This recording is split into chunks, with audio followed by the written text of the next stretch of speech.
please help me give a warm welcome to referral coach Bill Cates. I appreciate that. Let's just get the elephant out of the room real quick, because some of you, when you saw the agenda, you thought, how in the heck did they get Bill Gates to speak at the conference, right? All right, so I missed it by one letter and a couple of bucks. He has a lot of money. I'm going to help you make more money in spirit of service to your clients. Does that sound fair? Good. So I know I don't have a lot of time here, so I wanted to focus on something that I've been teaching for really over 30 years to financial professionals. But before I get to that, let's make sure we know the importance. Now, I understand Michael is actually speaking somewhere else this morning. I didn't know that. I interviewed him for my podcast coming out in a few weeks. But if you've seen his work, you know that most of the people that you want to meet you through a personal human connection, right? In this case, 45% of new clients from referral from an existing client, 20% from an attorney, another center of influence. So that's 2/3 of the people want to meet you from a client or a center of influence. And in the remaining third, most of them want to meet you through another human connection, like networking, like in a seminar, like a client appreciation event, big advocate for that. Right? So that leaves about 10%, 10 to 15% of the clients you want to meet will meet you through social media, all the digital marketing that everybody's doing. Everybody's enamored by all this digital marketing, but when it comes to meeting affluent and wealthy clients, that's not how most of those people want to meet you. So doesn't it make sense to build a business based on how people prefer to meet you, not what's shiny and not what you can hide behind? A lot of people hiding behind social media these days, I think. So that's why I developed what I call relationship marketing. You've got some handouts to this effect. 3 basic strategies. The first one is relevance. You've got to be relevant. You've got to have relevant messaging. Obviously, the more relevant you are in terms of who your persona is, who your target market is, the easier everything goes, right? The second strategy is reputation. Building reputation in a narrow market, a target market. You all know the value of having a clear target market. When you have a clear target market, you move from prospecting to marketing. You move from push prospecting to attraction marketing when you build a reputation in a target market. And then referrals, I've been teaching for well over 30 years in this industry. And what happens with these 3, if you work any one of these strategies, have more relevant messaging, or build a reputation in a target market, or just work the referral process, you will create incremental growth. But if you put 2 or 3 of these together, they start to talk to each other. When you target a market, your messaging is going to be more relevant. When you target a market, it's easier to get referrals. When you get referrals, your message is going to be more relevant. So you can see how all of these work together to go from incremental growth to exponential growth when you work with the 3 R's of relationship marketing. So I want to focus on referrals today. That's what I'm kind of known for, and that's what they wanted me to talk about. By the way, I have a bunch of free resources for you. I like to say free but valuable. One of them is a guide that I've written on relationship marketing. If you want to capture the QR code, just real quick, you can do that, or just go to exponentialgrowthguide.com, exponentialgrowthguide.com. It's free but valuable. And also, I can give you these slides. If you would like these slides by the time we're done and you'd like to share them with other members on your team, just make sure I get your email address. I'll be hanging out here. Give me a card. Send me an email. Just say future proof, and I'll get the slides to you, all right? I want to bring you a lot of value. And remember this. I don't know if anybody here is stuck doing this, but just please remember this. If you got anybody on your team, that cold calls are God's punishment for failure to get enough referrals. So if you know anybody out in cold call hell, send them to Bill Cates and make sure I can help them. So why referrals work? Well, it's a principle of borrowed trust. We borrow the trust in one relationship to earn our own trust in the new relationship. And you're going to hear me use the word referrals a lot, but these days we need more than that. Hey, Stephen. We need introductions. We need connections. Have you noticed how hard it is to reach people? So the willingness of someone to refer isn't enough anymore, is it? Because they often don't do it. They say they're going to talk to someone, or they do, and they don't do it in a particularly good way, and it doesn't create a result. So from now on, when you're the prospect, a client, a center of influence, anyone who has the ability to connect you, use the word introductions. use the word connections, because that's what represents what you really want, is a connection. And if you're having a conversation around referrals, introductions, even if you didn't ask, even if they brought it up, the conversation is not finished until you get connected, until you get introduced, right? That's what we got to do these days. Obviously, you got to be referable, right? How do you know you're referable? Well, everybody in this, I would say in this room, everybody in the venue, myself included, should be getting referrals without asking. If you're not getting referrals without asking, then there's something missing. And sometimes it's not a quantity issue, it's a quality issue, right? Getting the right type. Whenever I coach clients, advisors, one of the first questions I ask them is, tell me about your unsolicited referrals. Tell me what those are looking like. Are you getting enough? Are you getting the right kind? And I had a guy just recently says, well, Bill, my clients love me, but I'm not getting very many unsolicited referrals or introductions. I said, all right, let's talk about that my clients love me thing, because the relationship isn't strong enough. People will stay with you, but not give you referrals. You have to have a higher, deeper level conversation. So how do you know you're becoming referable? Well, value's been delivered and value's been recognized, right? That's how you know you're becoming referable, sorry. So here's the big thing I want you to get out of today. We need to get our clients talking about the value that they recognize.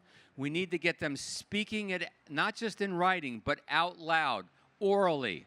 There's a lot of value in getting clients to speak what we do out loud, and I'm going to give you some of the neuroscience behind this.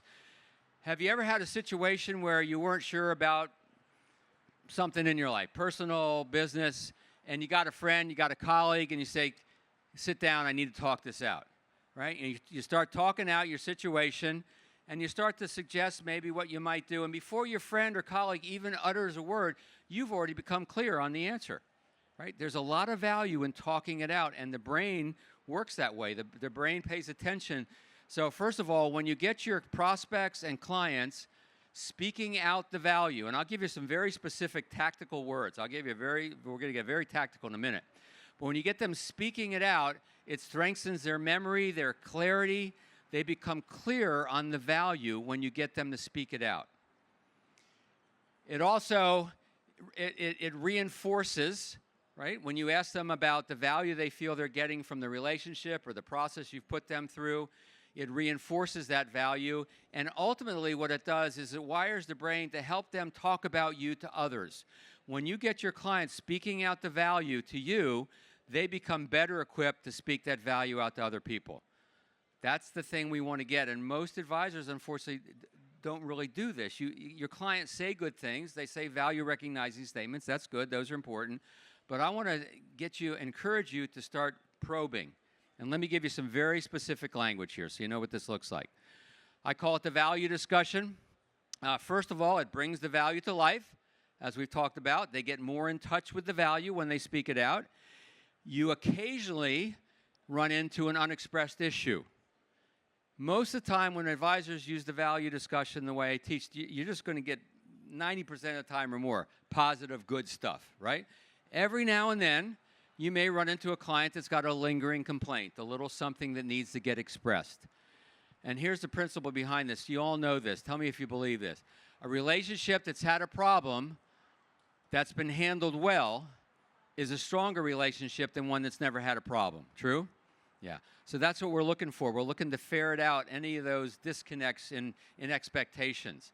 Most of the time they won't be there, but if they are there, you're doing really important work to do that. It creates enhanced engagement, and you get more unsolicited referrals. So let me give you some very specific words to use. This comes from my book, The Language of Referrals. Now, you may want to tweak this a little bit to make it natural for yourself, but you'll get the idea. So, first or second meeting. We've covered a lot today, right? How would you prioritize what we've talked about so far? Or what do you think is the most important thing we've talked about so far? Open-ended questions, very important. You get them speaking it out loud. Why? Because it wires the brain better. They get more clarity on it. You also see how what you're doing is landing on people, so that's good feedback for you when you get people speaking out your value. Right? Open-ended. Now, if you catch yourself asking a closed-ended question, then open it up. How many times have you said to a prospect or a client, did you find today's meeting helpful? Yes, great. That's not the work we need to do. We need to get them to speak it out orally, open-ended. So if you catch yourself doing that, say, did you find today's meeting to be helpful? And if so, in what way? Or if they say, yes, I did, say, please, tell me more. The magic words, tell me more. All right? Now, let's say a decision to work with you. Maybe they were evaluating a few other firms, or maybe there was just a lot for them to contemplate. You say, look, you've made an important decision. I think you made a good decision. I know you had a lot of things to consider. I'm curious what tipped the scales. What made you decide to move forward? Get them to affirm their decision to move forward with you. They get clear on that. It solidifies it for that. It helps them start to think about how they're going to talk about you to other people. All that brain activity is going on. And you see how what you do is landing on people, right? And you learn from that as well. Let's say it's a progress meeting. Some people call it a review meeting. I like progress meeting because everybody wants to make progress. Nobody wants to review, but everybody wants to make progress, right? Let's put the market aside. Let's put the economy aside. Let's put everything that we can't control aside and talk about what we can control, which is our communication, our overall working relationship. This is where you should step in and say, is there anything not working I should be aware of? Or is there any place where we're not matching expectations? Again, aside from the market, aside from the economy, aside from all the financial work, it's about the communication and the working relationship. Again, most of the time, you're going to hear good stuff. They're going to go straight to the positive. And every now and then, there may be a little something that needs to be attended to, right? So this value check-in, this expectations check, you will start getting more unsolicited referrals. You will discover things about your clients that you didn't even know to be true. So let me give you an example. John Landry is an advisor I'm coaching. He's out of Connecticut. By the way, talk about target market. When we started working together, he says, Bill, I've got about 5 clients with Pratt & Whitney here in Connecticut. I was thinking about focusing on Pratt & Whitney. What do you think? I said, how many clients? You got 5? Yeah, let's start to work on that. All he had to do was announce to his 5 Pratt & Whitney clients that he was focusing on Pratt & Whitney, and the referrals are just coming in unsolicited. They just needed to know that he was going to focus on the target market. But anyway, he sent an email. He did this value discussion. You can't read that, so let's make it a little bit bigger. He says, I had a value discussion with a client yesterday. It went well. She brought up that she tells everybody about me. And then I walked her through the email handshake that you taught and how I handle the introduction. The point I want to make here is just the value check-in, just the how are we doing. Talk about the value you're receiving from the relationship we've developed. And he discovered he had an advocate. He didn't even know he had this advocate just by the value discussion. Now, one thing he did well was he taught her how to talk about him, right? You have clients that are talking about you, but they're not doing it in a way that's making a connection. So we need to teach our clients how to talk about what we do in a way that actually creates opportunity, right? For the people that we can serve and opportunity for us. That's the power of the value discussion. You can make it about the meeting. You can make it about the decision to move forward with you. You can make it about the process they've gone through, the planning process. And you can make it about the entire relationship. Checking in, getting them to speak it out loud is a huge thing. You just start doing this, I guarantee you will see a difference. You will see them light up to your value. You will start getting unsolicited referrals. And should you decide to go to the next step, which is to be proactive for referrals, or I should say introductions, right? Then you've got a great place to be because the value has been recognized. Since we got a few minutes, I want to talk to you a little bit about the first 90 days of your new relationships with clients. I break the client relationship journey into 3 parts. There's the courtship, usually the shortest part where you're qualifying, trying to make sure it's a good match. Then you got the onboarding, thinking about 90, 100 days. What are you doing to become super referable in that short period of time? This is a missed opportunity for many advisors. You think, well, we got to wait for the investments to do something. We got to wait till we build more relationship. And the truth is, no, you don't. During this courtship, during this honeymoon phase, is a wonderful opportunity for introductions. How many times do you bring on board a client and, there's a flurry of activity the first 3 weeks, a month or so, and then when's the next time they hear from you? 6 months later? Not good, right? So to create client engagement, there's 2 things we need to think about. We need to think about, we need to think about how do we keep bringing value? How do we keep enhancing the value connection? And by the way, you can have all these slides if you just give me your email address. I'll get them off to you. No salespeople will call. Don't worry. I just want to give you value. One of the obvious thing I would think would be a first month into their first statement, right? Just to help them review the statement. Most people won't admit that they don't understand the statements they get from you, right? So just get on the phone or Zoom and help them make sure, right? And you have your staff can be doing some of this too. It doesn't have to all come from you. And then advancing the business friendship, right? By the way, the secret sauce to advocates, if you want more clients actually advocating for you, it's the business friendship. It's where the relationship goes wider and deeper than what brought you together in the first place. Not all clients want that, but a lot of them do. And when you let them in like that, that's when client appreciation events become huge, because you develop the business friendship. Walking them to their car, walking them to the elevator, meeting outside of your office space, meeting outside of their office space. That's where the business friendship starts to develop. And that's the secret sauce to creating advocates. So how are you, in the first 90 days, how are you advancing the value recognized, and how are you advancing the business friendship? Breaking bread with clients certainly is one of the best ways to do that.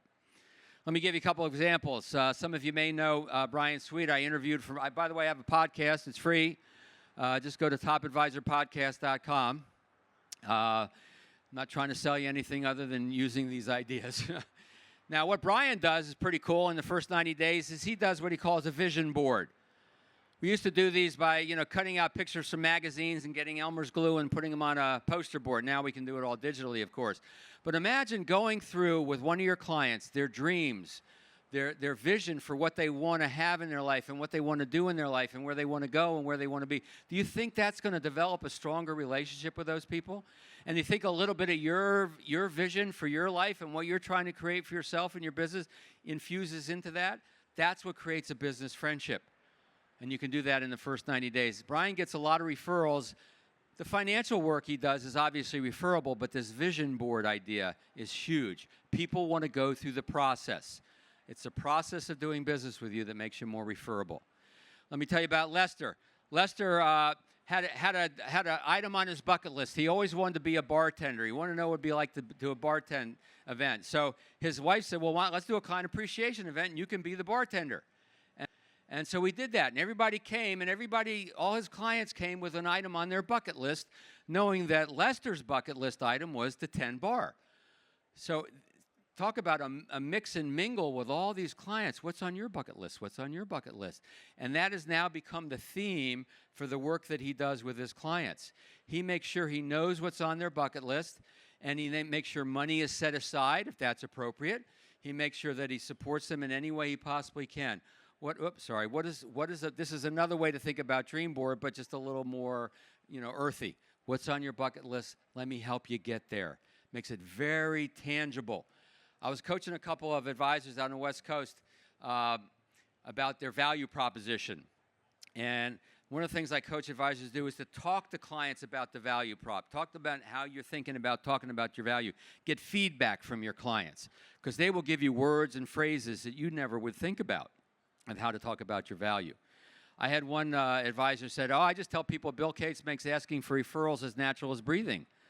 Oh, well, that's pretty good. I never would have thought of that. That came from a client. Now, I don't say that. I quote Michael Schmitz, right? I'm not going to brag. I'm going to quote. Just so happens to be a good phrase. So these guys, Pat and Dan, were talking to one of their clients, and they said, how do you talk about what we do? If you were to talk about me to other people, what would you say? Great thing to talk to your clients about. If you were to talk about me to others, what would you say? How would you differentiate us? And they said, I call you my dream makers. And they go, what do you mean by that? Well, you found out what my dreams are, but you taught me there's nothing worse than an unfunded dream. You're helping me fund my dreams. You're helping me realize my dreams. I call you guys my dream makers. And now they're using that in how they talk about their value. So your clients have a lot of ways to help you in your value proposition. So I knew I wouldn't have a lot of time, so let me just summarize real quick. 3 things. First of all, get your clients speaking out loud, orally. It rewires the brain to your value. Very important to do that. This is not a setup. We're making sure, are they indeed seeing the value? And is there anything else that needs to be worked on? Have a robust onboarding process. Your first 90 to 100 days, make sure they feel very onboarded and that business friendship starts to develop. And then if you're not sure about how to talk about your value and your differentiation, talk to your clients and ask them, how do you talk about what I do to others? And you put those three things together, I think you'll produce a lot of great results. I appreciate a chance to be in front of you here today. Thank you very much. I'll be hanging around if you have questions. Thank you.